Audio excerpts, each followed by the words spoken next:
John Elkann dice: i giovani italiani non sono ambiziosi, il lavoro c'è, ma loro non hanno voglia e stanno più comodi a casa. Da che pulpito arriva la predica? Il ragazzino che si pettina con i petardi, che ha già trovato la pappa pronta e che fa parte di una famiglia discutibile. Caro bimbo minchia, io ho un messaggio per te. Avrei una lista di giovani e meno giovani che io chiamo la Schindler List, perché ad oggi molta gente si toglie la vita perché non c'è il lavoro. Se tu hai il lavoro, contattami, così posso darti la lista di quei giovani e meno giovani che cercano lavoro, ma anche lavori semplici.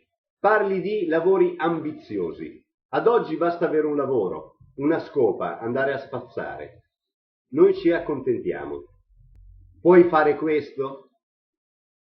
O hai aperto quella fogna di bocca all'alto della tua ignoranza?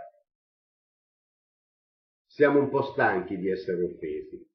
Quindi se c'è il lavoro e tu puoi dare lavoro a qualcuno, noi siamo qua e ti aspettiamo.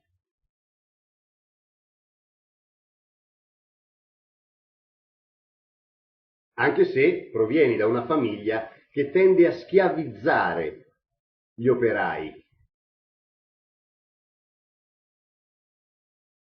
Vieni da una famiglia che spesso e volentieri delocalizza. La storica azienda che tu rappresenti fa compravendita di operai con l'aiuto servile dei sindacati, che ad oggi dovrebbero chiudere.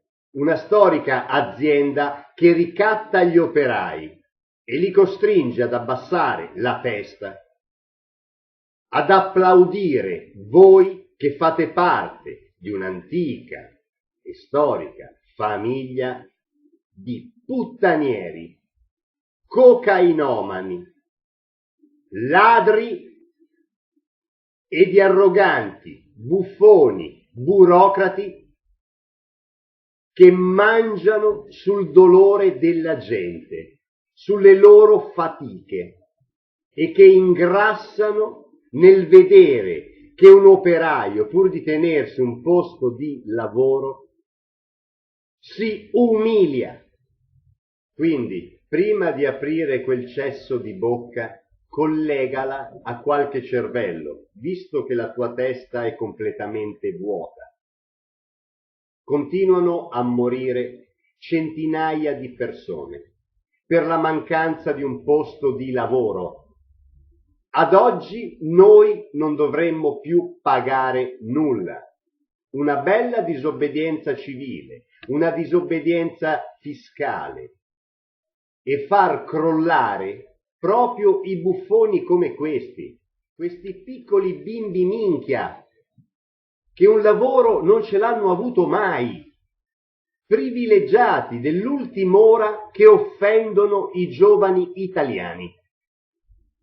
Complice anche lo Stato italiano, che a questa storica azienda troppo spesso ha riempito le tasche, ma anche il nasino.